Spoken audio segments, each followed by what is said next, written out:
Bom dia, boa tarde, boa noite, bonjour, bonsoir. Nous sommes là pour continuer notre voyage de la nutrition fonctionnelle et de la roue de la transformation, n'est-ce pas? Alors, on est là pour parler de le dilemme de l'intestin. C'est quoi ce dilemme de l'intestin dans notre concept de nutrition fonctionnelle?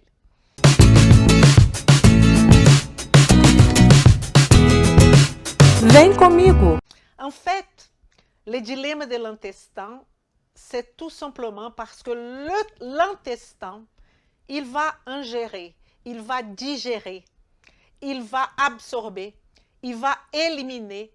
Mais la grande question de l'intestin est absorber et résister à l'absorption. L'intestin, il a ce dilemme. Est-ce que j'absorbe tout? Non. Il faut résister aussi à l'absorption. Et on va discuter de ce dilemme aujourd'hui. On va discuter, comme je vous ai dit, cette formation qu'on est en train de faire chaque jour, c'est pour vous enrichir de plus en plus tous les jours. Peut-être vous êtes en train de vous dire, elle est qui celle-là? Ben, je me présente, je suis Elisa Marceau, chirurgienne dentiste naturopathe spécialisée en nutrition fonctionnelle. Et je suis là tout simplement pour vous montrer de A à Z comment appliquer la nutrition fonctionnelle et à partir de là, transformer de vie, la vôtre et celle de vos patients. Tout ça, j'explique au fur et à mesure. Qu'est-ce que c'est la nutrition fonctionnelle? Comment appliquer la nutrition fonctionnelle dans le quotidien de qui? Dans votre quotidien en tant que professionnel de santé. La nutrition fonctionnelle est une stratégie qui est ouverte à vous tous professionnels de santé, aux coachs sportifs, aux naturopathes, aux ostéopathes, chirurgiens dentistes, le médecin qui ont une vision, vous tous, chiropracteurs, éthiopathes, réflexologues, vous tous qui ont une vision qu'on doit travailler vers la santé et non avoir comme focus, comme centre d'attention, la maladie. La maladie est une conséquence d'un déséquilibre, d'une cause. Et c'est pour ça qu'on va travailler la cause et on ne va pas se fixer sur la maladie. Une fois la maladie installée, évidemment, on va accompagner cette personne pour qu'elle revienne à son état maximal qu'on appelle vitalité positive, qui ce n'est pas que l'absence de signes et de symptômes. Ça va beaucoup plus au-delà de ça, comme je suis en train de vous montrer à chaque jour et je vais vous montrer pendant beaucoup de temps, beaucoup d'années. Parce que ma mission, ça c'est mon concept, c'est de prendre de plus en plus vous, professionnels de santé, et de vous convaincre qu'il y a d'autres chemins à faire à part se centrer sur la maladie et penser peut-être qu'il n'y a plus de solution. C'est de vous faire venir dans cette communauté qui c'est la roue de la transformation et de effectivement participer à la transformation de gens. Alors, dans cette histoire du dilemme, le tube digestif, parce que là je vais dire un tube, qu'est-ce qu'il a? Il a deux extrémités, une extrémité orale et une extrémité qu'on appelle aborale. Avant, les organismes pas aussi évolués comme nous, ils avaient la bouche et l'anus au même endroit. Vous imaginez si on avait la bouche et l'anus au même endroit? Avec l'évolution, aujourd'hui, on a une entrée et une sortie. La question, c'est que avant l'entrée et avant la sortie, on a une communication avec le cerveau qui va définir avec nous, en tant que cortex, on va définir qu'est-ce qui va rentrer et qu'est-ce qui ne va pas rentrer. Ce n'est pas que l'intestin qui a le dilemme. Donc, je voudrais aller un peu plus loin avec vous. Les dilemmes, oui, il y a le dilemme de l'intestin, mais il y a aussi le dilemme psychique. Il y a aussi le dilemme mental. Et pourquoi je dis ça? Parce que si vous ne travaillez pas avec votre client ou avec votre patient par rapport au premier dilemme, qui c'est je mange ou je ne mange pas. Travailler avec l'alimentation consciente, que la personne, elle ne va pas regarder la télé, elle ne va pas être sur son portable, elle va faire attention à ce qu'elle est en train de manger. Ça s'appelle l'alimentation consciente. Et normalement, les études montrent qu'une personne qui a cette alimentation consciente, elle mange 30% moins qu'une personne qui est soit devant la télé, soit en train de parler au portable. Tout ça fait partie de notre dilemme, parce que vous savez bien que ce dilemme psychique, c'est une des raisons qu'on a tout ce surpoids, tous ces problèmes inflammatoires, l'obésité, la tristesse en fait de l'homme vient aussi de là, parce qu'il veut se remplir pour peut-être combler des vides. Ah, mais vous parlez très beau, Elisa, mais je vous parle ça, mais je voudrais vous dire que ça ne sert à rien qu'on étudie la chimie, la biochimie, la chimie inorganique, organique, qu'on étudie tous les systèmes si on ne prend pas en compte qu'est-ce qu'on va faire concrètement avec le client et les patients qui est devant vous, soit devant vous par Internet, soit devant vous physiquement. Ce n'est pas grave. Ce qui est grave, c'est de rentrer tout de suite dans la problématique du patient sans prendre en compte qu'il a une tête et que cette tête, c'est déterminante pour la suite de votre succès en tant que professionnel. N'est-ce pas? Et je voudrais alors, une fois que je parlais de ce food processor qui c'est l'intestin, j'appelle un food processor parce que c'est un processus qui va ingurgiter des molécules, et les molécules qui viennent de l'extérieur, qu'il va falloir faire un tri et qui va transformer en nutriments. Attention, parce que ce qui nous intéresse, ce n'est pas la protéine de l'œuf, ce n'est pas la protéine de la viande, ce n'est pas le polysaccharide de l'amidon.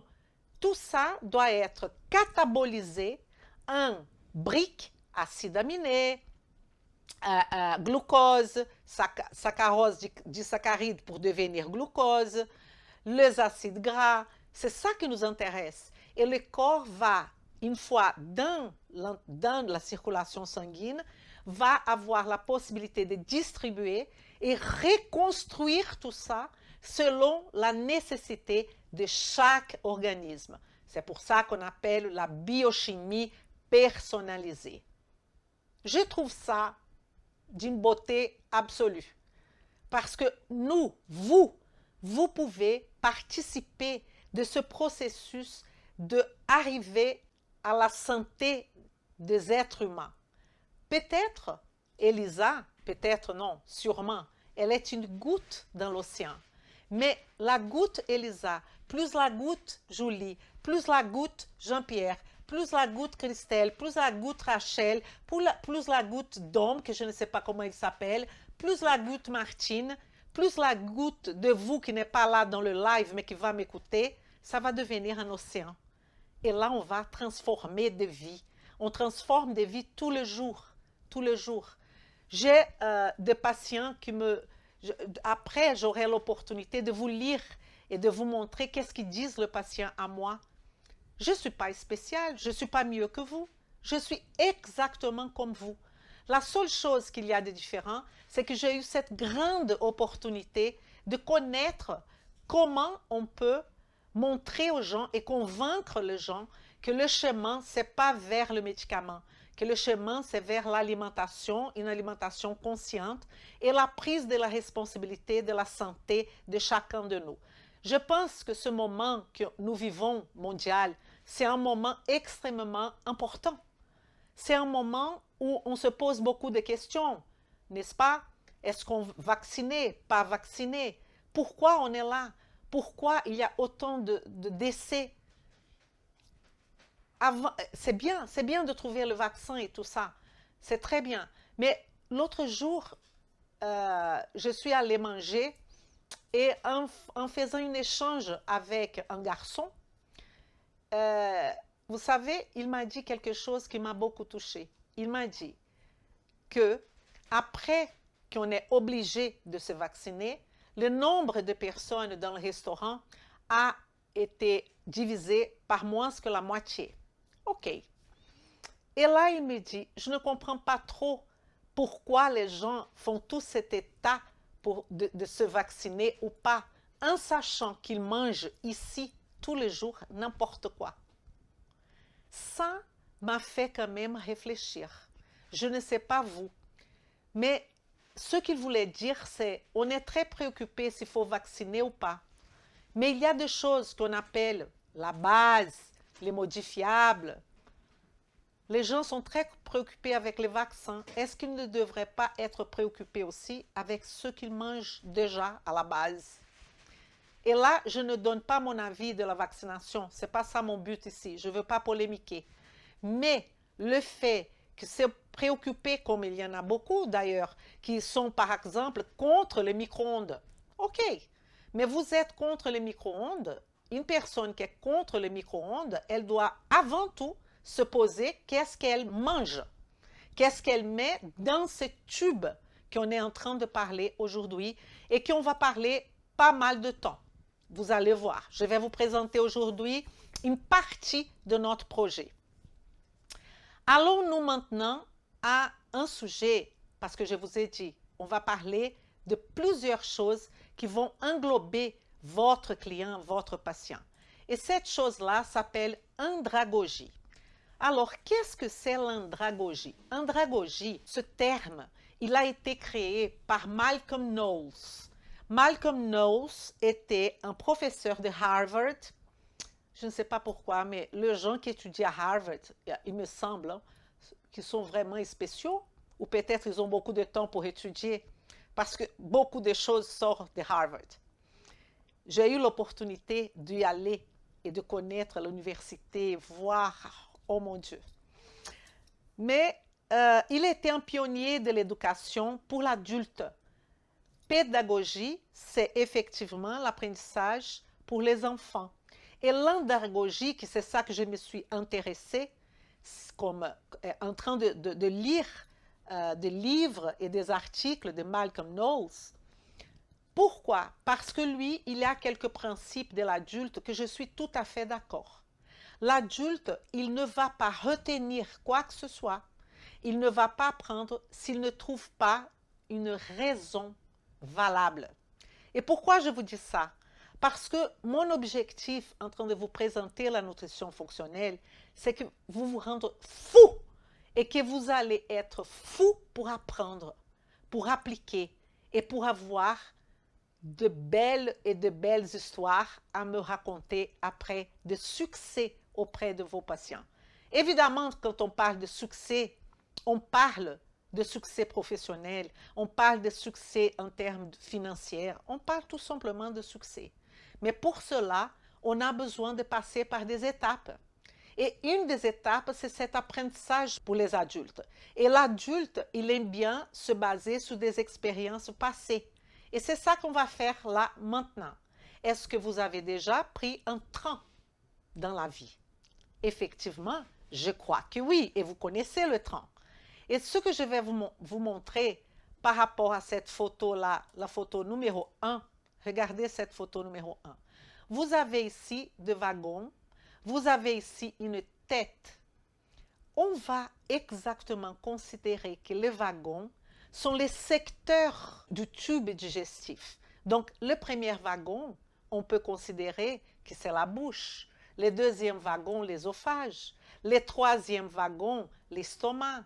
Le quatrième wagon, l'intestin grêle. Le cinquième wagon, le côlon. Et là, vous allez dire, et pourquoi vous me dites tout ça? Je vous montre déjà une façon que vous pouvez parler avec votre client ou avec votre patient. À la place d'être hyper théorique et parler de choses que personne ne comprend, vous allez dire à votre client ou à votre patient, aujourd'hui, on va faire un voyage en train. Et la tête là de cette train, c'est la tête, c'est le cerveau. Il y a une communication étroite par qui? Par notre contrôle, que c'est le système nerveux autonome qu'on va utiliser si on parle de la digestion de notre système nerveux parasympathique. Et si on parle du stress, de choses qui vont empêcher ou qui vont arrêter notre digestion de notre système nerveux sympathique. Et là, on va avoir une énorme interaction à partir de notre nerf vague du système nerveux entérique. Ce système nerveux entérique est formé de deux plexus, n'est-ce pas? Un plexus qu'on appelle le plexus de Meissner et le plexus qu'on appelle le plexus de Auerbach, qui sont dans des couches différentes et qui vont faire toute la communication merveilleuse, parce que ces couches que je vous dis, il faut bien comprendre, elles sont au long du tube digestif. L'estomac a son plexus, l'intestin a son plexus, qui parfois, on parle trop d'intestin et la personne oublie qu'il y a quand même dans notre estomac toutes de récepteurs qui vont faire cette communication. Il y a des récepteurs du tube digestif de A à Z. J'adore dire de A à Z. De A à Z, de boral à aboral. Et là, je vous montre alors cette image de ce wagon qui sont les étapes qui vont passer du catabolisme de tout ce qui va rentrer dans notre bouche en fait. Et là, je vais vous faire une deuxième photo. Cette photo, je vais vous montrer que dans le train, dans le wagon, il y a beaucoup de personnes, n'est-ce pas? Beaucoup de personnes. Qu'est-ce que je vais dire par ces personnes? Regardez qu'il y a des personnes différentes. Il y a des hommes, il y a des femmes. Il y a un groupe là. Et comme ces personnes qui sont dans le wagon, on aura les nutriments. On aura tout ce qu'on mange. On aura des molécules. Donc, les molécules sont représentées par les personnes qui sont dans le wagon et qui vont et qui peuvent très bien, ce gens-là, passer du wagon 1 et aller jusqu'au bout et revenir. Et on peut avoir une superpopulation de ce wagon. Et là, parce que dans ce wagon, il n'y a pas que un type. Il y a des bactéries, il y a des aliments, il y a des molécules, il y a de tout et de n'importe quoi. Alors, pour cela, regardez mon histoire.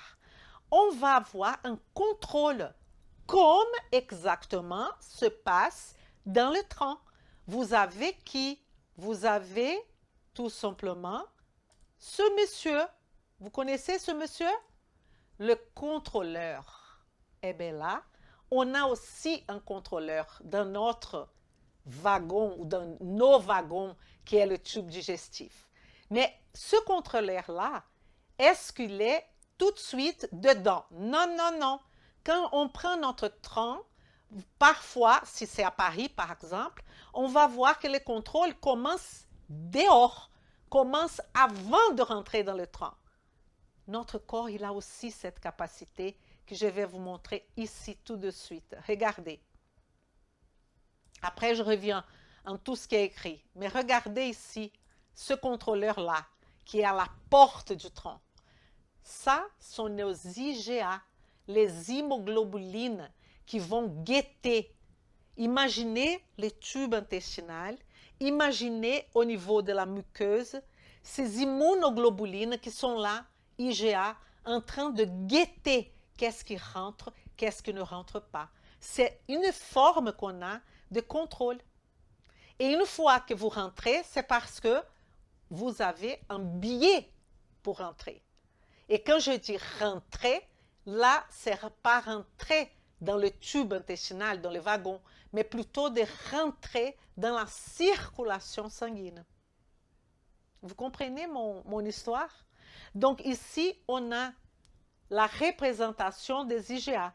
Ces IgA-là, elles sont présentes, sécrétées par des glandes comme les glandes salivaires, par la muquose intestinale, et elles sont au bord, elles font exactement la vigilance. Donc déjà, mettez ça dans votre tête. Les immunoglobulines IgA, ELISA, c'est quoi immunoglobuline? Anticorps. C'est un anticorps. C'est notre système immunitaire qui va guetter pour décider qui rentre dans la circulation sanguine et qui reste dans le wagon pour être éliminé. Donc, nous avons ici les étapes. Les wagons sont les étapes. La performance, je vais parler de cette performance. Chaque wagon représente un secteur. Les secteurs oral, bouche, les secteurs œsophage, les secteurs estomac, tout ce secteur-là. Chaque secteur va avoir sa fonction. Mais on va parler aussi de la performance totale de mon intestin en 2 secondes. Parce que je suis en train de vous montrer qu'ici, il y a toutes sortes de molécules. Le contrôle, les IgA. La santé est un état de complet bien-être physique, mental et social. Et ne consiste pas seulement en une absence de maladie ou d'infirmité. Ça, c'est l'OMS qui a dit ça, mon Dieu, en 1946. Je répète cette phrase tout le temps, parce que 1946, nous sommes en 2021 et on n'est pas encore dans cette notion de bien-être physique, mental et social. On est encore en train de parler que du physique, on oublie le mental. Et en plus, on dit aux gens, tout est dans votre tête. Toute la problématique qu'on ne trouve pas une explication est dans votre tête. Mais qu'est-ce qui est la tête à part être l'expression maximale de tout ce qui ne va pas dans notre corps? Tout simplement. Socialement parlant, si vous avez des difficultés sociales, mon patient, comment il va avoir le psychique? Comment il va manger bien? Comment? Alors tout ça, c'est du blablabla. C'est du blablabla. Parce que ce n'est pas moi qui va changer le monde. Ce n'est pas vous qui va changer le monde. Mais on va transformer la personne qui nous a fait confiance. Ça, c'est déjà pas mal. Et cette personne-là sera un distributeur d'informations à d'autres personnes. C'est pour ça que j'insiste, j'invite de venir connaître la nutrition fonctionnelle et la route de la transformation. Et le concept de vitalité positive, comme je vous ai dit, ça va au-delà de cette définition de OMS. Pourquoi? Parce que je ne veux pas me fixer sur l'absence de maladie, je vais me fixer sur la proposition d'amener la personne qui est avec moi à sa vitalité positive optimale, maximale. Pour cela, j'ai besoin des stratégies, des techniques. Ce n'est pas que le scientifique. Il y a le scientifique, parce que la nutrition fonctionnelle, c'est ça. C'est les scientifiques associés du comment faire. Voilà. Et la digestion. La digestion, comme je viens de vous montrer, le wagon, c'est un travail à la chaîne. Un rôle stratégique dans la santé. Et je vais insister aujourd'hui sur ça quand on va effectivement ouvrir l'espace pour parler du dilemme de l'intestin. J'ai mis là une chaîne. Une chose dépend de l'autre, qui dépend de l'autre, pour avoir un bon résultat. Et c'est ça qu'il faut que vous parlez à votre client de demain. De demain. Ah mais non, mais pourquoi je vais parler ça de demain si je suis dentiste? Parce que, docteur, mon collègue, votre patient a plein de caries, votre patient a une hygiène buccale catastrophique et la bouche de votre patient montre clairement l'inflammation qu'il a, montre clairement tout ce qui se passe dans son corps. Et donc, il va falloir commencer par quelque chose. Et la priorité qu'on donne, c'est effectivement l'intestin, parce que c'est l'intestin qui fait le mur entre la vie externe et la vie interne, tout simplement. Et donc, on a une règle que j'appelle la règle du wagon faible. Vous avez l'idée du wagon. Ici, je vous ai mis, que j'espère que ça soit très parlant pour vous, cette image de ce wagon de ce train qui a eu un accident. Regardez mon train. Vous voyez que ce train-là, le premier wagon là va bien, va bien, va bien. La problématique, à partir du moment qu'on a eu une problématique, ça va partout. On aura une problématique partout. On aura la incapacité de ce train, de ce wagon, de continuer son chemin. Notre intestin, c'est exactement pareil. Et donc, la règle du wagon faible, c'est l'étape la moins performante va devenir l'expression du tube digestif. Je vais vous expliquer ça calmement. Ce que je veux dire, c'est que si j'ai un problème au niveau de l'estomac, qui est au début, on peut dire, de la chaîne, ou presque à la moitié de la chaîne, si j'ai un estomac qui fonctionne à 10%, ça veut dire que le tube digestif va avoir un fonctionnement de 10%. Parce que l'étape la moins performante va devenir la performance du tube digestif. Si j'ai un côlon qui ne fonctionne plus, que j'ai un cancer, vous allez voir que toute la chaîne sera compromise. Si mon problème de côlon fait que la performance de ce côlon-là soit à 50%, j'aurai que 50% du tube digestif qui va fonctionner. Et quand je vous dis ça, vous allez noter dans votre cahier, notez, parce que ce que je vous dis, vous allez utiliser auprès de vos clients, auprès de votre patient. Ah non, mais mon patient, il est venu pour faire de l'activité physique. Ah oui. Et pourquoi il veut faire de l'activité physique? Il a une raison. Personne ne va utiliser l'activité physique en soi comme objectif. L'activité physique, c'est un moyen d'être plus belle, un moyen d'avoir de la santé, un moyen d'avoir des plaquettes, un moyen de perdre du poids, un moyen de gagner du poids. Mais si on parle de perdre du poids, si on parle de plaquettes, si on parle de digestion, si on parle de maladie, si on parle de tout ce que vous voulez, l'intestin est dedans. Donc, c'est de votre responsabilité professionnelle de santé. Professionnelle de santé. Vous êtes un professionnel de la maladie ou un professionnel de santé, vous, médecin, vous tous. Le médecin, il a une casquette de plus. C'est que quand ça ne va plus du tout, il va mettre sa connaissance pour cette personne, pour donner du soulagement, pour qu'elle puisse reprendre sa vie et reprendre toute la responsabilité de sa santé. C'est ça la fonction du médecin, au moins à mon avis, humble avis. Au moins, ça devrait être ça. Donc, on laisse les diagnostics de la maladie, on laisse les médicaments pour eux, médecins. Ils ont étudié pour ça. Mais je vous invite, médecins, de ne pas rester dans votre maladie et dans votre protocole. Venez comigo participer de cette possibilité de vie, de vitalité positive, en connaissant un autre regard, qui est la nutrition fonctionnelle et la roue de la transformation. Je vous mis alors cette phrase de l'étape la moins performante.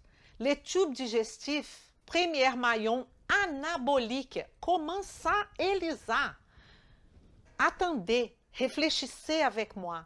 Maillon anabolique, oui, bien sûr, parce que vous prenez une banane, un morceau de pain ou une viande, la fonction sera de quoi? Catabolisme. Catabolisme pour devenir une petite molécule. Et cette molécule sera votre protéine, vos neurotransmetteurs de demain. Et donc, qui est l'anabolisme. Anabolisme, c'est construire.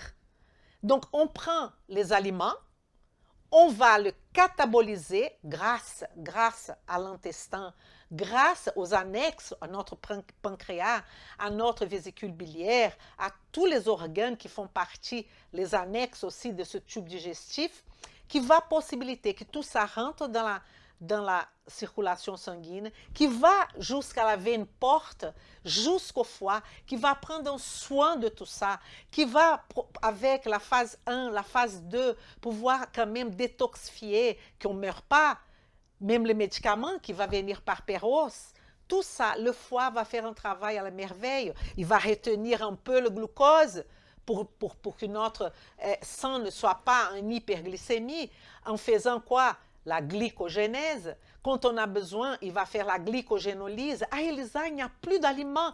C'est pas grave. Notre foie va faire la néoglucogénèse. Et tout ça va se lancer dans cette merveille qui est notre circulation sanguine pour arriver au travers des artères dans chaque cellule de notre corps. Vous vous rendez compte? Il y a notre rein qui prend tous les déchets et qui dit, écoutez, je prends tout ça et j'élimine. Il y a aussi le propre intestin qui, dans un premier moment, lui-même va faire l'élimination. Et c'est là le dilemme de l'intestin. Qu'est-ce que j'absorbe et qu'est-ce que j'élimine, pour dire clairement dans le caca? C'est un dilemme pour l'intestin. Et si cet intestin n'est pas chops, chouette, sans gaz, sans ballonnement, sans excès, sans dysbiose, bien dans sa peau, il ne peut pas concevoir tout ça. Et c'est ça notre objectif. Et donc, le tube digestif est le premier maillon anabolique parce que c'est lui qui va nous donner la possibilité de la construction de nos molécules, de nos acides aminés qui vont s'unir, les acides aminés qui viennent de notre alimentation, qui vont s'unir, faire polypeptides pour former nos protéines à nous. Je vous donne là tout un concept et ça, il faut que vous parlez avec votre client, avec votre patient comme ça.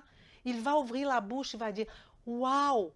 Donc vous me dites que mon intestin, c'est comme un train. » Tout à fait. Qu'il y a des wagons, qu'il y a une entrée, une sortie, et qu'il faut s'occuper, qu'il faut chouchouter ce wagon, parce que ce wagon va avoir des communications comme le train, avec l'extérieur, avec les montagnes qui sont dehors. Le wagon, il passe par plusieurs chemins, n'est-ce pas? Ça, c'est nos organes, nos circulations, c'est le voyage qui fait les aliments au travers de notre corps. Pour construire notre molécule, il va falloir les détruire. Et c'est ça la fonction de notre intestin. Et là, on a ici, regardez, prenez un peu de temps pour regarder tout ça. Cet intestin, il fait 9 mètres. L'aliment, il va rentrer par là, il va passer par tout ce chemin, il va arriver ici, il y aura notre foie, notre pancréas, l'estomac, l'intestin grêle, tout ça. Regardez la beauté de cette chose-là, de ces structures. Et parfois, on ne pense pas à tout ça.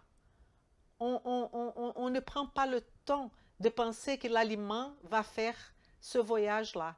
Et quand l'aliment va faire ce voyage-là, on est en train de parler d'un nœud qui s'appelle le nœud assimilation. Mais c'est clair le nom de ce nœud, parce qu'on va assimiler tout ce qui vient par l'air, donc ça va partir de tout ce qui est respiratoire, et de ce nœud qu'on parle, qui est le dilemme, assimiler ou pas, qui est le nœud assimilation, qui c'est effectivement une priorité absolue.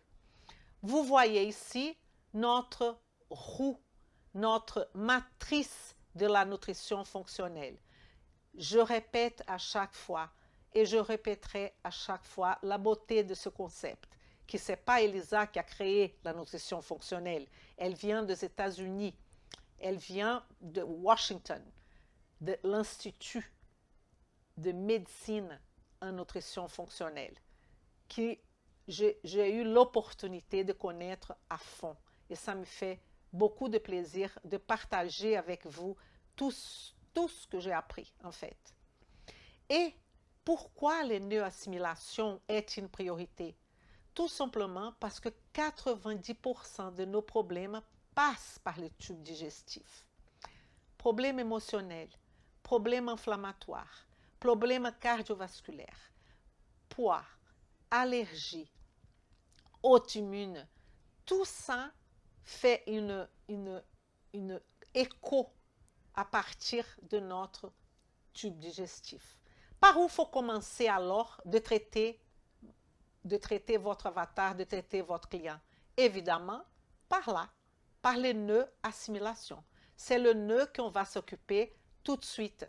On a là aussi, là quand je parle d'inflammatoire, quand je parle de auto-immune, qu'on va voir aujourd'hui, je parle de ce système de renseignement qu'il y a au long de la muqueuse intestinale, qui sont les fameuses immunoglobulines du type A, anticorps type A, qui vont stimuler, qui vont collaborer et faire évoluer notre système immunitaire, les IgM, les plaques de Peyer, tout ça fait partie. Et on a ici un autre nœud très important. On a parlé de ce nœud qui c'est le nœud assimilation. On va parler maintenant le nœud défense et réparation, qui c'est la porte d'entrée, n'est-ce pas? Qui, on va utiliser les GALT, la muqueuse intestinale. Il ne faut pas oublier que quand je parle de tube digestif, je parle aussi de bouche. Tout commence par la bouche, la mastication, on va parler de ça aussi. L'énergie, quand on parle d'énergie, on parle de notre poule mitochondriale, n'est-ce pas? Qui sera nourrie de micronutriments qui vont venir d'où? Je fais un rapport entre l'assimilation et l'énergie. Comment avoir un poule mitochondrial qui fonctionne si on n'a pas une bonne assimilation? Parce que pour que cette mitochondrie marche, on a besoin de magnésium, d'acide lipoïque, de niacine B3 pour faire le NAD, les FAD, la riboflavine, B2, on a besoin de B9, on a besoin de méthylation. Tout ça vient par quel biais? Ben, par l'alimentation, par le nœud assimilation. Si on parle de transport, de veines, des artères, là, transport, des veines, des artères, des lymphes, évidemment, on parle de chylomicron. Les passages de tous les macro et micronutriments, chylomicrons qui seront constitués quand on parle d'acides, je voudrais parler de lipides, des acides gras. Ces acides gras, on va voir au niveau de notre intestin les canaux chylifères qui vont faire la communication avec la lymphe. Et quand on parle de lymphe, on parle de lymphonodes. Si on parle de lymphonodes, on parle à nouveau de défense et réparation. Est-ce que vous comprenez que sans cette connaissance, vous n'allez pas trop loin? Vous avez besoin de connaître en profondité le lien qui fait une chose avec l'autre. Mais comment je vais faire ça, Elisa? Vous allez connaître les signes, les symptômes, savoir quelle est la priorité de nœud, comment traiter le premier, le deuxième, le troisième moment de votre client. N'importe qu'est-ce que vous faites dans la vie, vous pouvez participer. Qu'est-ce que vous faites dans la vie en tant que professionnel de santé? Si vous êtes ingénieur, je ne pense pas que vous allez participer de ça de cette façon directe. Mais bon, la communication, ici, communication, je parle de qui? Je parle des neurotransmetteurs. Si je parle de neurotransmetteurs, c'est la communication. Si je parle d'hormones, parce qu'il y a une différence entre la communication par neurotransmetteurs et la communication hormonale, n'est-ce pas? Mais ça, c'est un autre sujet. Je voudrais vous donner même des exemples, mais sinon on finit pas notre live. Mais la communication, elle va se donner la formation de ce neurotransmetteur à partir des neurotransmetteurs qui ont comme base des protéines, des acides aminés, qui dépendent directement de ma capacité d'assimilation. Donc, à quoi sert d'attaquer à des maladies si vous n'avez pas une bonne assimilation? Dites-moi. À quoi sert? À quoi sert de proposer à quelqu'un de perdre du poids s'il n'a pas une bonne assimilation? À quoi sert de traiter une maladie inflammatoire, une polyarthrite rhumatoïde ou n'importe quelle étiquette vous voulez, un diabète, si la personne n'a pas une bonne assimilation? Et si elle a déjà un problème mécanique au niveau de son assimilation? Et là, il va falloir chouchouter cet intestin encore plus. Encore plus. Si on parle d'intégrité structurelle, on parle de les membranes, les muscles, on parle de l'intégrité de les structures de notre corps, en partant de la membrane cellulaire jusqu'à articulation. Tout ça dépend directement de l'intestin parce que de toute façon, la nutrition, la micronutrition, tout ce qu'on a besoin en termes de molécules va partir de là, de ce qu'on mange. Et donc, comment vous pouvez négliger dans un traitement d'une personne l'alimentation? Je ne comprends pas. Moi, je ne comprends pas. Et la dualité, c'est cette dualité fonctionnelle. Pourquoi on parle de nutrition fonctionnelle? Parce que la nutrition, elle a des fonctions de notre corps. Et notre intestin a un dilemme fonctionnel. Est-ce qu'il va fonctionner en train d'absorber ou est-ce qu'il va fonctionner en train de résister à l'absorption? C'est ça le dilemme. Mais c'est un système extrêmement intelligent. Un système intelligent qui a une capacité d'adaptation, une capacité d'organisation merveilleuse. Digestion. Comment les personnes qui font une sleeve peuvent être aidées car elles se sentent très souvent abandonnées. Christelle, on va réfléchir ensemble. Une personne qui a passé par un déséquilibre au niveau de l'assimilation, il va falloir reprendre tout dès le début. Il va falloir trouver dans l'alimentation de cette personne, soit par une supplémentation, soit par une supplémentation, mais il va falloir commencer par son mode de vie. Si elle a fait une sleeve, qu'est-ce qu'on peut déjà supposer? Que c'était une personne qui était en contemplation. Ça veut dire que tout ce qui est alimentation ne lui parlait pas ou parlait trop. Elle a perdu le pouvoir de décision par rapport à son alimentation. Si elle a fait une sleeve, normalement, c'est ça l'histoire. Ça veut dire qu'il va falloir commencer avec cette personne à travailler là.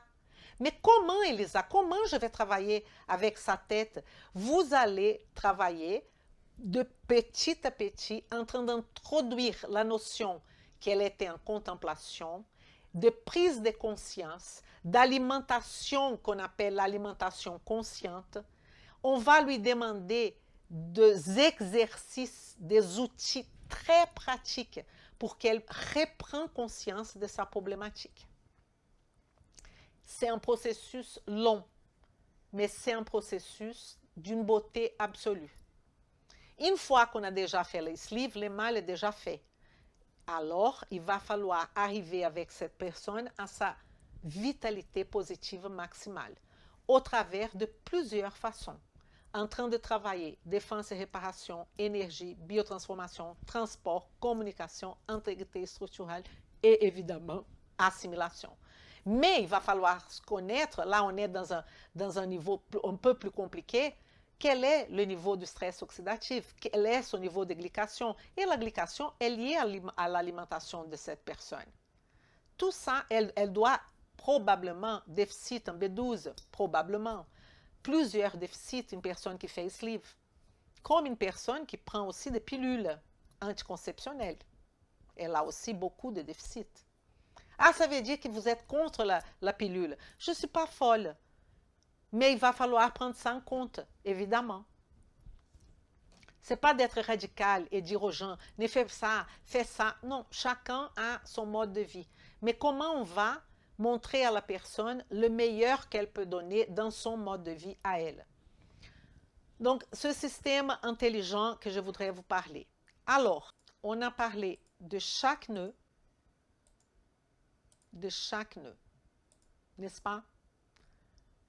Alors, je ne pouvais pas, et là on va s'arrêter parce que là, on va commencer notre échauffement. Échauffement, ça sera à partir du 30/8, ça veut dire 30 août, on va commencer notre échauffement pour les grands événements que je vais vous le dire après. Ça veut dire que je serai là tous les jours, du lundi au vendredi à 19h29. Je compte sur vous, je compte sur votre participation. Sont où mes likes? Mes likes? Est-ce que vous pouvez partager cette information? J'ai une idée. Est-ce que vous faites, par exemple, partie dans les réseaux sociaux? Il y a, par exemple, des réseaux sociaux pour les naturopathes, pour les ostéopathes, pour les médecins. Donc, si vous pouvez mettre cette possibilité que la personne va venir pour écouter cet échauffement du grand événement 100% online, 100% gratuit. 100% gratuit. Je vous invite et on aura du lundi au vendredi à 19h29, du 30, ça va commencer le 30 août jusqu'au 10 septembre. Tous les jours. Tac, tac, tac, tac, tac, tac, tac, tac. C'est l'échauffement parce que je vais vous donner le maximum d'informations pour que vous soyez prêts pour mieux comprendre l'assimilation, la roue de la transformation, l'intestin, les autres paramètres. Vous allez voir une merveille parce que je vais vous présenter même les traitements. Les traitements, les 6 heures, vous allez voir. C'est une merveille absolue. Si vous êtes un professionnel de santé, vous ne pouvez pas rater ça. 100% online, 100% gratuit. La possibilité que vous pouvez commencer à effectivement transformer la vie de votre client ou de votre patient et par conséquent la vôtre.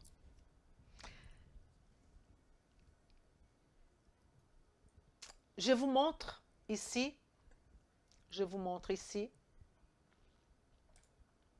ce concept. Ce concept, déjà, je vais vous montrer des choses hyper intéressantes. Ici, on a ce tube qui est en permanence un lieu d'échange. Un lieu d'échange. De 9 mètres d'extension. 15 litres d'échange par jour. 60 mètres cubes d'eau dans une vie. Nourriture consommée dans une vie, fait 73 tonnes. Comment, mon Dieu, jusqu'à 70 ans, comment, mon Dieu, 73 tonnes ne fait aucun effet sur une personne. En sachant que si vous mangez ça, de quelque chose qui est pourri, vous allez à l'hôpital. Expliquez-moi comment un professionnel de santé, dentiste, médecin, chiropracteur, éthiopathe, ostéopathe, je ne sais pas qui vous êtes, naturopathe, n'importe quelle patte, qui a une liaison avec des gens, des êtres humains, coach sportif, éducateur sportif, ne s'intéresse pas par ça. Ça me dépasse. Parce que 73 tonnes, c'est la quantité de nourriture mangée dans une vie. À raison d'un petit déjeuner de 500 grammes et 2 repas. OK? Je vais vous lire qu'est-ce que ça fait pour que je ne me trompe pas. Ça fait un petit avion de ligne de 50 voitures ou encore plus 2 camions de 33 tonnes chacun. C'est ça la vie d'une personne. Je vous ai mis ici une piscine de 10 mètres, vous voyez, de long. Cette piscine, elle a 10 mètres de long. Vous voyez bien là? Elle a 10 mètres de long. Elle a 4 mètres de large et elle a 1,50 mètres de profondeur. Ça, c'est la quantité qu'un être humain boit, s'il boit correctement, durant sa vie. C'est ça. Regardez qu'est-ce qu'on boit dans la vie. Et donc, tout cet échange de ces matériaux solides avec l'eau. Imaginez une machine qui passe de l'eau qui passe tous ces éléments solides, tout le jour, tout le jour, tout le jour. Vous comprenez bien qu'il faut chouchouter, qu'il faut bien traiter cette histoire-là. Et si vous regardez ici, on va commencer par ici. On a l'entrée où on va voir ici à peu près 2000 ml, ça veut dire 2 litres. 2 litres d'aliments qui vont rentrer ici. Quand ça va rentrer ici, on va très doucement parce que je voudrais que vous preniez conscience de ce processus. Alors, on va doucement. Cet aliment qui va rentrer ici, premièrement, est-ce que cette personne est là dedans? Parce qu'elle a besoin de triturer cet aliment. Elle a besoin de faire que la superficie soit plus petite pour entrer en contact avec nos muqueuses, n'est-ce pas? Et donc, si votre client et votre patient n'a pas de dents, n'a pas quelque chose pour mâcher, on a déjà un problème. Et là, je m'adresse aux dentistes qui voient des gens qui ouvrent, cherchent que les dents qui sont là. Ils ne parlent pas de ça. Et il y a dans la chaise du dentiste les obèses, les malades, les gens qui sont... Et le dentiste, il regarde là, il regarde là, il regarde rien d'autre. Et il cherche où sont les caries, et il cherche où est la maladie parodontale, il traite et il dit bonne soirée, au revoir. Comment ça se peut? Et donc, dans cette bouche, on va commencer les sécrétions digestives qui vont faire à peu près 1,5 litre. Ces sécrétions digestives, on va voir l'amylase. Ça va commencer déjà à l'amidon. Amylase, ase, ça veut dire quoi? Ça veut dire qu'il y a une enzyme. Si c'est une enzyme, c'est une protéine. Tous les enzymes sont des protéines, mais pas toutes les protéines sont des enzymes. Et vous voyez, médecin, vous voyez, professionnel de santé, que je commence vraiment de la base. Parce que la base, elle nous rappelle d'où on vient. Et pour ceux qui ne connaissent pas la base, ils vont apprendre la base. Mais la base, elle nous ramène en question. Est-ce que ma base est bonne? Est-ce que j'ai une base solide pour que je puisse donner des arguments à mon client si je suis un coach sportif, si je suis un professionnel de santé, si je suis un éthiopathe, un chiropracteur? Si vous avez, en tant qu'ostéopathe, par exemple, ça vient de mon esprit, si vous avez un problème au niveau du côlon, l'ostéopathe a toute la capacité, avec son action, sa manipulation, d'atteindre ce côlon. Mais à quoi ça sert si vous ne changez pas le comportement de ce patient en termes d'alimentation, en termes de mode de vie? À quoi ça sert? C'est pour ça que j'insiste sur ça. Donc, on a ici toutes les sécrétions, on a notre bile, n'est-ce pas? La bile, c'est hyper important. Elle est dans la vésicule biliaire, elle est le savon. Elle va faire l'émulsification. Elisa, c'est quoi cette histoire d'émulsification? Vous prenez le gras dans vos mains, vous mettez un savon, ça va sortir tout, ça va... C'est ça qui va faire la bile. Elle va émulsifier, elle va faire de petites micelles pour que ça puisse être absorbé. Et le pancréas, oh my God! Le pancréas, il a la partie endocrine, la partie exocrine. Il a les ducts pancréatiques qui va communiquer avec notre duodénum. Là, on a 1000 ml, ça veut dire 1 litre. 1 litre de jus pancréatique. Qu'est-ce que c'est jus pancréatique? Ce sont des enzymes qui vont participer de faire le catabolisme, de diminuer tout ça pour nous. Il y a trypsine, il y a trypsinogène qui va se transformer en trypsine, il y a protéase, le nucléase, tout ça va agir au niveau du pancréas. Ah, Elisa, vous avez sauté l'estomac. Tout à fait. J'ai sauté un des principaux, qui c'est l'estomac, qui va avoir ici la région de cardia, du fundus. Là, 5000 ml, 5 litres là-dedans. Et là, on aura l'action de l'acide chlorhydrique qui va baisser notre pH. On a déjà parlé un peu de ça. Donc, il faut donner à cet acide chlorhydrique toute sa puissance toute sa peau. Et là, qu'est-ce que vous faites? Vous buvez de l'eau en tant que vous mangez. Et mon acide chlorhydrique sera un peu dilué, on est d'accord? Donc, on va parler énormément de cet estomac. Avec cette pylore qu'on parle là, beaucoup pylore, et aussi qui donne beaucoup de problèmes, qui c'est au niveau de l'ésophage, sphincter, il y a les sphincters ici de l'ésophage, qui est à la fin, et qui à ce niveau-là va venir mon diaphragme. Vous voyez? Donc, tout a une relation. Diaphragme, estomac, notre anneau ici, et quand vous faites une sleeve, vous coupez tout ça. Vous diminuez cette capacité estomacale pour que notre client, notre patient, n'a plus la capacité d'avoir 5 litres là-dedans. Eh oui. Et après, on va voir la bile, on va voir les pancréas que je viens de vous dire, les sécrétions intestinales.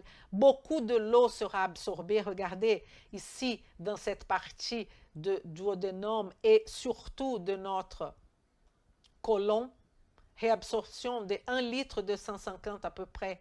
On va perdre 150 ml dans le fesse. On va voir ici notre côlon, source de beaucoup de problèmes aujourd'hui avec le cancer de côlon, cancer d'estomac, cancer de je ne sais pas quoi, cancer de mutations partout. Pourquoi? Qu'est-ce que se passe? Qu'est-ce que se passe? Est-ce qu'on était fait pour manger ce qu'on mange? Est-ce qu'on était fait pour voir le type de vie qu'on a? Bon, on ne va pas vivre dans une grotte non plus, mais on va se réadapter. On va montrer à mon patient ses dessins, lui donner de la conscience de ses sécrétions gastriques, que tout a une fonction. Ah, j'ai éliminé ma vésicule biliaire. Mais bon, ben, ils ont dit que c'est pas grave. Comment ça, c'est pas grave? Qu'est-ce que vous voulez dire par c'est pas grave? C'est gravissime. Les gens qui enlèvent leurs dents et qui mettent des dents faux partout, un dentier à la fin, vous ne pouvez pas imaginer qu'un dentier fonctionne comme nos dents. C'est pas possible. Pourquoi? Parce qu'il n'y a pas d'hygiène buccale. Tout ça, si vous imaginez, va intervenir dans la conclusion de cette histoire, qui c'est toutes les personnes qui sont dans les hôpitaux du monde, de malades, de personnes on avait besoin d'éliminer un morceau de son corps parce que la nécrose est arrivée à cause de la maladie, du diabète, les cancers. Je ne vais pas vous faire des histoires tristes, parce que nous, on est là pour s'occuper de la santé des gens. Mais on ne peut pas s'occuper de la santé des gens si vous-même, professionnel de santé, vous pensez que votre profession n'a rien à voir avec ça. Donc, je ne sais pas comment vous convaincre. Parce que si vous pensez, non, moi je m'occupe de la bouche, non, moi je m'occupe de réflexologie plantaire, je fais un peu là, et voilà, et je ne donne pas. Le temps que vous faites la réflexologie, vous vous rendez compte de tout ce que vous pouvez mettre dans la tête, que vous pouvez montrer aux clients, aux patients en termes de carte mentale. Vous, dentiste, vous, professionnel de santé, si vous avez une personne devant vous, vous êtes un professionnel de santé. C'est sûr et net. Et là, on a une partie qui, ce pancréas, avec sa capacité de revenir en arrière, il va faire ce qu'on appelle la alcalinisation, même pré-alcalinisation de notre corps, parce que l'estomac, le pH descendu, va venir le pancréas avec le bicarbonate, tout ça, ouh, on met tout à niveau, alcalin, bien. Après, on va voir notre côlon, qui va absorber de l'eau, absorber de l'eau, absorber de l'eau. Mais le duodénum, c'est le moment d'absorber nos nutriments. Tout va fonctionner comme ça. Une merveille, tout simplement. Et je vais vous montrer ici. Regardez, ça que je vous montre, c'est hyper intéressant. Ici, je vous montre la distribution. Et ça vient de National Geographic. Et il y a plusieurs pays ici, le monde, la Chine, les États-Unis, le Brésil, l'Argentine. Vous voyez là à côté, il y a toute une distribution de comment les gens mangent. Et j'ai trouvé ça hyper intéressant. Malheureusement, on n'a pas la France, mais on a quand même des pays qu'on peut effectivement comparer parce qu'on a l'Espagne et on a l'Allemagne. Peut-être la France est entre les deux. Et il y a même l'Angleterre. Je me pose la question pourquoi il n'y a pas la France. Mais ce n'est pas grave. Je vais vous montrer ici. Je vous donne nationalgeographic.com. Je vais vous mettre aussi dans le diapo cette adresse-là que vous pouvez regarder calmement. Donc, si on prend, par exemple, des gens qui sont au Brésil, pour commencer. Regardez ici la composition au Brésil. Au Brésil, ils mangent tout ça de sucre et de gras, 28%. Ils mangent 14% de viande. En termes de tout ce qui est laitage et des œufs, 11%. Des grains, 29%. Mais vous voyez la quantité de sucre qu'ils mangent. Et quand on parle de graines, c'est aussi du sucre, n'est-ce pas? Et là, on a le nombre de calories par personne qu'un Brésilien consomme. 3286 calories, à peu près, évidemment. Le grammage par jour, vous avez aussi. Et si on compare, par exemple, ça c'est 2011, hein, cette information. Donc, je vais vous traduire ici pour voir la richesse de ça. Le Brésil est the world's largest producer of sugar. Est un des producteurs mondiaux de sucre. Effectivement, dans la région du bassin de Campos, d'ailleurs c'est où Rio de Janeiro, où mon père est né, et on a la production de canne à sucre. Et ça vient de l'histoire, parce que ce sont des esclaves qui ont fait ce type de plantation. Brazilians consume almost as many calories in sugar and fats as they do in grains. La consommation au Brésil de sucre, de gras et de graines est absurde. C'est la même. Et c'est pour ça qu'on a autant de maladies. Les États-Unis, on va voir ce type de construction. Vous voyez? Mythe. Et après, on peut, dans notre recherche ici, aller plus loin. Mais je ne veux pas perdre trop de temps parce que ici, on a par exemple la consommation que de viande. Donc, que de viande. Si on regarde aux États-Unis, on va voir que la consommation de seafood, d'alimentation de la mer, c'est 59 grammes. En tant que la consommation de bœuf, c'est 101 grammes. Donc, on est à 101 grammes contre 59. Ça, c'est aux États-Unis. Ça, c'est l'Espagne. OK? On va voir 16% de viande, 7% de sucre. Ça, c'est le laitage. Mais là, on voit quand même une diète plutôt méditerranéenne, n'est-ce pas? Si on regarde, je ne sais pas, un autre pays qui n'a rien à voir, on va dire l'Inde, on va voir cette quantité de graines. Regardez la quantité de viande, parce que vous savez bien que le bœuf est considéré comme sacré. Donc là, on va voir une diminution. Donc, tous nos aspects sociaux, tout joue dans cette conception d'alimentation.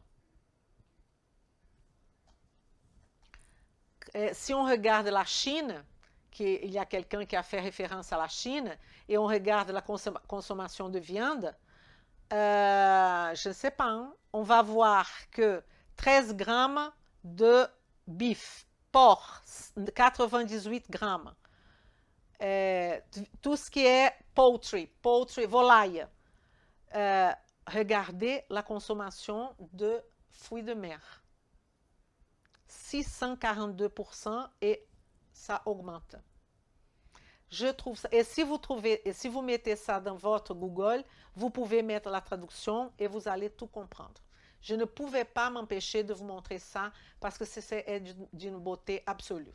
Alors, Mireille, elle dit une phrase excellente. C'est fini, Okinawa, c'est fini, tous les fast-foods sont arrivés. Tout à fait. C'est pour ça que j'ai besoin de vous. Parce que vous imaginez la situation. Et de plus en plus, on a de fast-food. Mais c'est à nous, professionnels de santé, de donner de la conscience. Et là, je voudrais vous montrer une situation. Un exemple, un garçon de 19 ans qui, lui, il a un mononucléose. Il va chez le médecin. Les médecins lui parlent d'alimentation. Il lui met un peu de conscience sur l'alimentation. Mais après, il va à la gym, il va dans la salle de sport. Et vous, professionnels de santé, vous lui donnez la même chose, même discours. Et là, il va chez les dentistes, même discours. C'est ça qu'on a besoin. On a besoin du même discours. Et ce qu'on voit, ce n'est pas du tout ça. C'est le médecin qui s'occupe du protocole de prescrire là, le médicament, l'autre qui s'occupe que de la bouche, l'autre qui s'occupe que du pied, l'autre qui s'occupe... Et il n'y a jamais un discours de c'est vous, patients, vous, clients, la responsabilité de votre santé, ce n'est pas la mienne. Avant, dans les années avant, on avait cette différence. Les gens pensaient que le médecin était le chef, le propriétaire de notre santé. Non, le propriétaire de notre santé sommes nous-mêmes. Et là, il va falloir des connaissances. Et là, j'ai besoin de vous. J'ai besoin que vous allez dans vos réseaux sociaux, que vous parlez, que vous faites des vidéos sur Instagram, sur Facebook, pour parler à la population. Moi, je parle avec vous. Vous parlez avec la population. C'est ça votre fonction. Et pas rester enfermé dans un coin, là, dans votre cabinet, en train d'attendre des clients et de ne pas communiquer. Communiquer, c'est une obligation aujourd'hui. Obligation. Vous n'allez pas être sanctionné, ni le médecin, ni personne, parce que vous n'êtes pas en train de dire « Venez, venez, venez dans mon cabinet ». Pas du tout. Vous êtes là pour parler de santé. Vous êtes là pour donner de la conscience, pour parler de tout ce qu'on parle ici avec le vocabulaire pour la population. C'est votre métier, ça. Ne vous cachez pas. Ah, j'ai peur de parler. Vous avez peur parce que peut-être vous n'avez pas la connaissance. Je suis là. Je suis en train de vous donner cette connaissance. Il faut l'approfondir, évidemment. Mais on commence. On est là. Il faut appliquer cette nutrition fonctionnelle. C'est ça que je vous demande. C'est pour ça que je suis là. Sinon, ça ne fait aucun sens que je suis là tous les jours à 19h29 en train de parler d'un sujet si ce n'est pas pour appliquer. Ça ne fait aucun sens. L'objectif, c'est de vous mener à une prise de conscience et d'appliquer cette nutrition fonctionnelle, d'apprendre à comment appliquer de A à Z cette nutrition fonctionnelle et transformer de vie. Sinon, pourquoi vous êtes un professionnel de santé? Je ne comprends pas. On est d'accord. Alors, ici, je vais vous montrer ma chaîne de démontage. Et ça fonctionne. Ça, c'est la chaîne de démontage. Vous pouvez faire un petit schéma avec un tube comme ça, tout carré, avec deux carrés à côté. Vous n'avez pas besoin de savoir dessiner, par exemple. Vous n'avez pas besoin. On peut considérer le tube digestif comme une chaîne de démontage de 9 mètres. De 9 mètres d'extension. Et chaque étape, chaque wagon, comme je vous avais dit, où la nourriture va devenir de moins en moins complexe. Et elle va devenir de nutriments qui sont rendus utilisables par notre organisme. C'est ça l'histoire, en fait. Donc, quel est l'objectif? L'objectif, c'est de transformer. Là, je voudrais que vous arrêtez tout ce que vous êtes en train de faire et que vous regardez à ce diapo, que je pense que c'est un des diapos les plus importants de tout ce que je vais vous dire aujourd'hui. OK? Cette chaîne de démontage, elle est de transformer des polymères en monomères. La viande, le pain, la banane, tout ce qu'on mange va devenir monomère. Acide aminé, acide aminé, un exemple, si c'est une protéine. Et à partir de ce monomère, on va construire. Alors, quelle est l'histoire alors? L'histoire, c'est quel est le but de tout ça? Ça, vous allez écrire à côté. Et vous n'allez plus jamais oublier. C'est de détruire l'identité antigénique de polymères. Polymère, c'est un ensemble de molécules. Mais quel est l'objectif de cette chaîne de démontage? C'est détruire l'identité antigénique des polymères. Et là, je vous demande, qu'est-ce que ça veut dire ça, identité antigénique des polymères? J'espère qu'avec cette explication, vous allez vous rappeler d'Elisa pour toujours, parce que c'est une explication très, très fonctionnelle. Alors, on y va. Antigène. Ce mot antigène, ça veut dire antibody generation. Ça veut dire tout ce qui va générer la production d'anticorps. Tout ce qui va générer, qui va instiguer la production d'anticorps, c'est un antigène. Et cet antigène seront construites, antibody generation, ces anticorps, sont des macromolécules, protéines, ces anticorps, qui, ces antigènes, tout ce qui est reconnu par notre corps comme appartenant au soi, à nous, ne seront pas attaqués. Tout ce qui n'était pas reconnu par notre corps est considéré comme un antigène parce qu'il va générer une réponse de nos anticorps, une réponse immunitaire. Et là, pour être encore plus clair, je vais vous donner un exemple. Voici l'identification de ma carte d'identité au Brésil. La carte d'identité brésilienne d'Elisa, le nombre, le chiffre, c'est M871.382. Ça, c'est ma carte d'identité. Est-ce que vous comprenez que si je vais au Brésil, je serai reconnu tout de suite? Je montre ça, tout de suite, ils savent que c'est Elisa Lemos, dans ce cas-là. Elisa Lemos Marceau. Tout de suite. Alors, les macromolécules, surtout les protéines, elles ont aussi leur carte d'identité, qui sont ces acides aminés-là. Acides aminés. L'ensemble d'acides aminés va constituer cette carte d'identité. Est-ce que vous êtes d'accord que si je vais au Brésil avec cette carte d'identité, ils me reconnaissent tout de suite? Si mon corps a tous ces acides aminés-là dans un polymère, il va reconnaître ça comme un polymère. On est d'accord pour l'instant. Alors, en revanche, si je coupe mes chiffres, ok, je vais couper les chiffres. Donc, à la place de présenter M871382, je présente M, le 8, à la douane, il ne peut pas voir parce que ça ne se voit pas, ma carte d'identité est trop vieille. Ils reconnaissent que le 7, que le 1, il manque le 3, il manque le 2. Alors là, je ne serai pas reconnue comme Elisa, mon identité, et je serai empêchée de rentrer au Brésil. Vous comprenez l'idée? Ben là, c'est pareil.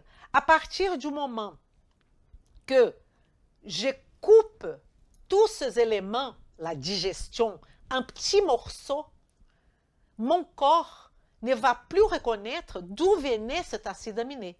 Donc, pour être plus clair, je vais manger un œuf. L'œuf est constitué de plusieurs acides aminés. Si j'ai une bonne digestion, ces acides aminés de ma protéine, de l'œuf, va couper un petit acide aminé. Et là, mon corps va dire, tout va bien. Je vais prendre chaque acide aminé, je vais reconstituer une autre protéine pour Elisa, pour le corps d'Elisa. En revanche, si mon corps ne fait pas une bonne digestion et il ne reconnaît pas les acides aminés parce qu'ils sont mal coupés, parce qu'ils sont mal dénaturés, parce qu'il y a un problème, mon corps va agir, il va agresser. Et là, on aura ce qu'on appelle les allergies retardées, les maladies auto-immunes. Vous comprenez l'esprit de détruire l'identité antigénique des polymères? La fonction du tube digestif, c'est effectivement détruire complètement, faire de petites briques qui mon corps ne reconnaisse plus ça. Donc, c'est de détruire l'identité antigénique qui va causer la avalanche de réponses immunitaires qui sont les anticorps, qui va générer des anticorps, on va éliminer tout ça par une bonne digestion. Détruire l'identité antigénique des polymères. C'est ça la fonction de notre tube digestif. Et pour cela, on passe par plusieurs phases. Si un morceau de protéine traverse la barrière intestinale, elle pourra être reconnue comme un agresseur, un déclencheur de production de quoi? De maladies auto-immunes, de réponses d'anticorps, des allergies. C'est pour ça qu'on dit que le lactose, c'est quoi? C'est un glucide. Il ne va pas promouvoir ça. Il ne donne pas des allergies. J'ai allergie au lactose. Ça, c'est une stupidité complète. Vous êtes intolérant au lactose parce que vous n'avez pas une enzyme qui est la lactase. Ça, c'est une chose. Là, ce que je vous parle, c'est d'allergie. Je parle que de protéines. Parce que c'est ça qui va promouvoir cette réponse immunitaire. C'est par rapport à l'identité antigénique. Vous comprenez? Et pour cela, j'ai la présence dans tout un système qui s'appelle le GALT.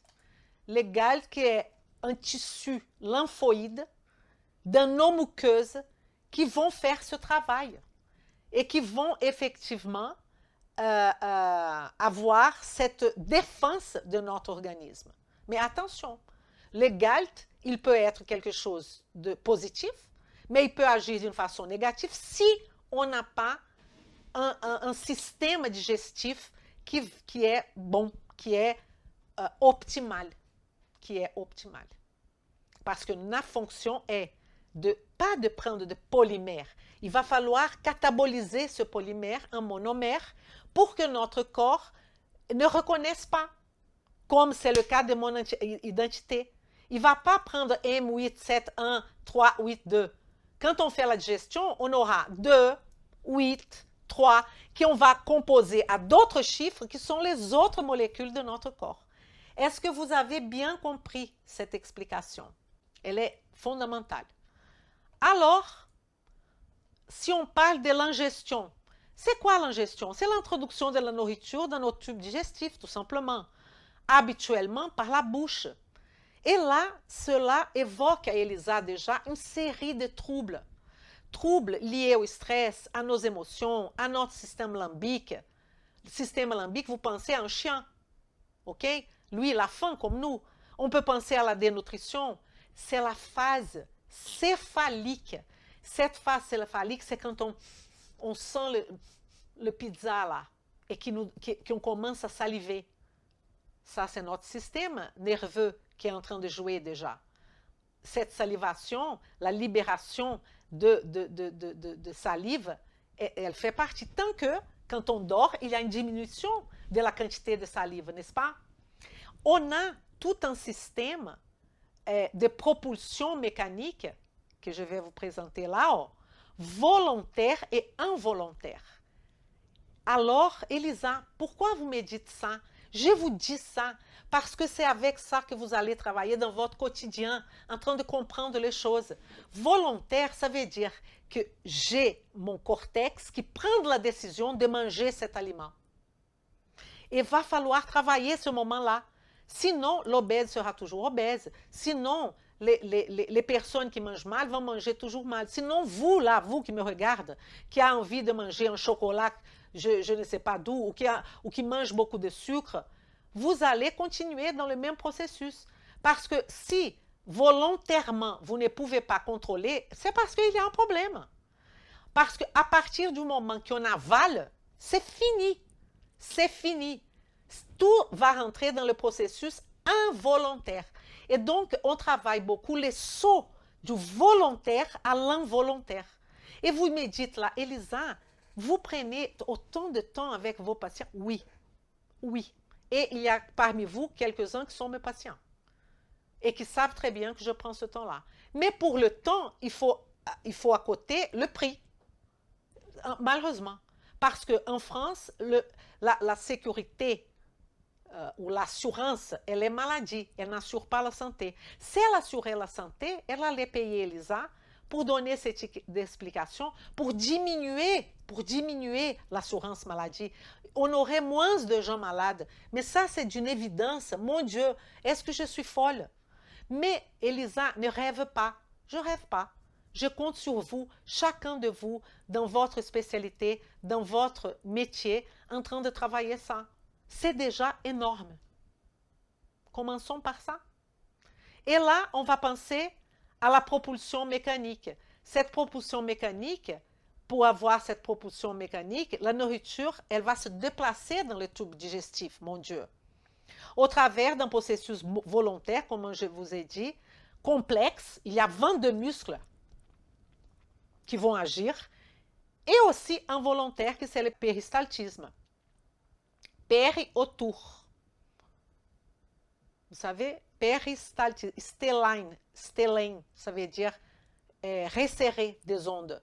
Ce sont des ondes successives de contractions qui vont faire ça et qui vont propulser le bol alimentaire, qui pour l'instant s'appelle bol alimentaire.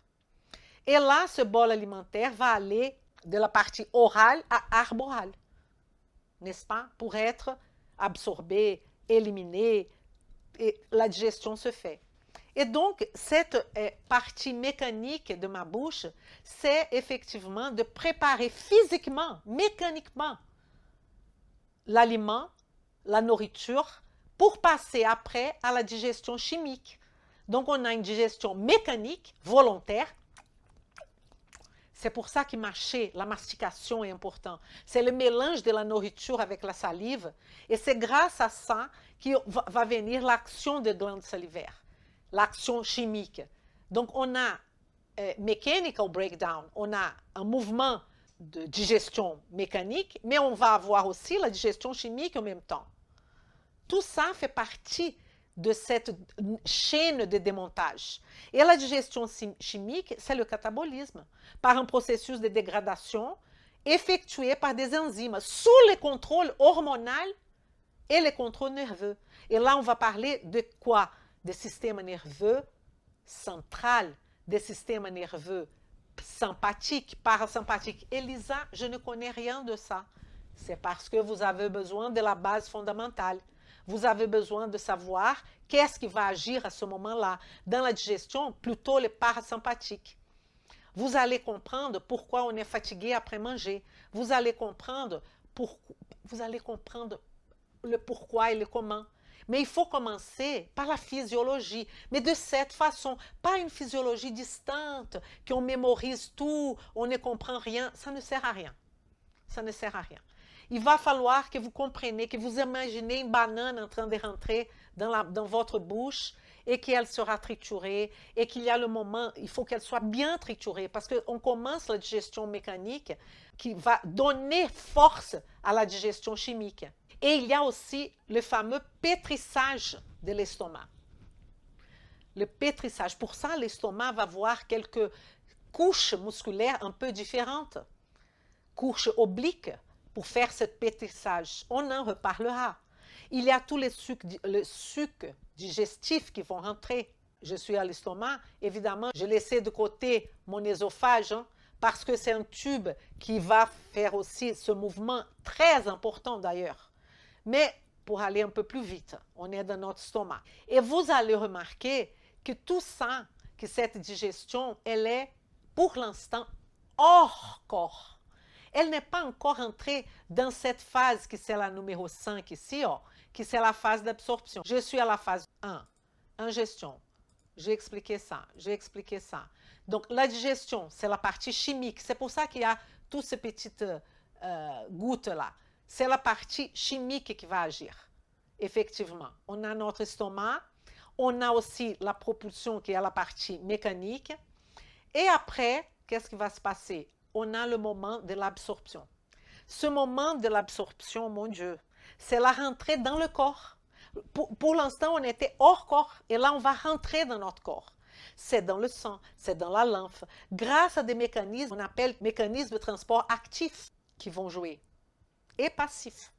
qui vont permettre de traverser la muqueuse digestive. Si vous n'avez pas une muqueuse avec une bonne santé, en vitalité positive, on a déjà beaucoup de problèmes. En sachant que notre principal site d'absorption, c'est le grêle. Et l'intestin grêle, il y a des milliers de bactéries. Il y a des milliers de bactéries, je vous dis. Mais il ne faut pas avoir une surproduction de bactéries. Il ne faut pas. Parce que beaucoup plus de bactéries, c'est au niveau du côlon. Et quand on a une surproduction de bactéries au niveau de notre intestin grêle, on a ce qu'on appelle SIBO. C'est effectivement une super overgrowth, une superpopulation de bactéries. Il ne faut pas avoir ça. Et il faut avoir une superpopulation de bactéries au niveau du côlon. Mais il faut maintenir ce rapport. L'intestin grêle, il a beaucoup moins de bactéries que le côlon, évidemment. Et là, on va avoir alors, après, on va passer par cet intestin qui va effectivement, surtout, faire l'absorption de l'eau. Donc, quand vous avez diarrhée, il y a un problème, déjà aussi au niveau du côlon, parce que ce n'est pas en train d'absorber de l'eau là.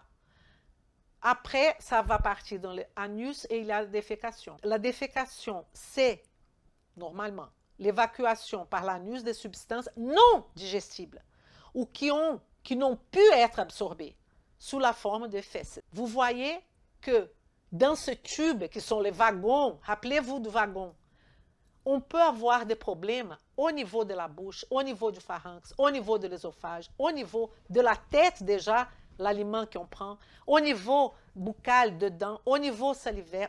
Il y a mille places que ça ne peut pas marcher. Et vous avez ça, et vous avez une personne ballonnée, et vous avez une personne en surpoids qui ne perd pas du poids, et vous avez une personne qui a polyarthrite rhumatoïde, et vous avez des millions de maladies. Je ne suis pas en train de vous dire, parce que le médecin, parfois, ils sont méchants. Pardon, médecin. Je ne suis pas en train de vous dire que vous allez régler tous les problèmes, que l'intestin va régler tous les problèmes. Mais si vous ne réglez pas l'intestin, vous ne réglez pas aucun problème. C'est ça que je suis en train de vous dire.